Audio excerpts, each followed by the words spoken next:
সন্ধ্যাবেলায় আমার বড় কাজ হচ্ছে গোপলু সোনাকে খাইয়ে ঘুম পাড়ানো। ও ঘুমিয়ে গেলে মোটামুটি আমার কাজ কমপ্লিট। তারপরে সংসারে যেটুকু কাজ থাকে ওইটুকু আমি সামলে নিই।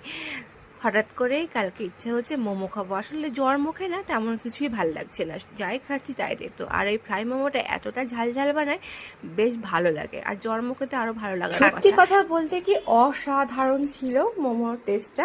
তো যাই হোক, মোমোটা খেয়ে সন্ধ্যাবেলাটা পুরো জমে গেল আমার আর বাবানের। তারপর বাবানকে নিয়ে একটু পড়াতে বসালাম। হঠাৎ করে বড়মশাইয়ের ফোন যে রাতে ডিনারও হবে মোমো, কারণ একবার আমি মোমো খেতে চেয়েছি না, ও মোমো খাইয়ে আমাকে ব্রিটিশটা না ধরালে তার শান্তি নেই। তো যাই হোক, রাত্রেবেলা ডিনারও মোমো, কারণ মোমোটা আমার এতটাই ফেভারিট জানেন, সেই জন্য আর না করিনি। আজকে আমি নতুনভাবে ট্রাই করলাম। প্রত্যেকবারই স্টিম মোমোর সঙ্গে একটা সস দেয়, সসটা অসাধারণ, কিন্তু তার সঙ্গে একটু মেয়োনিজ দিয়ে নেবেন। এটা আমার বড়মশাই শিখিয়েছে। অল্প একটু সস নিয়ে একটু মেয়োনিজ নিয়ে একবারে মুখে দেবেন, অসাধারণ।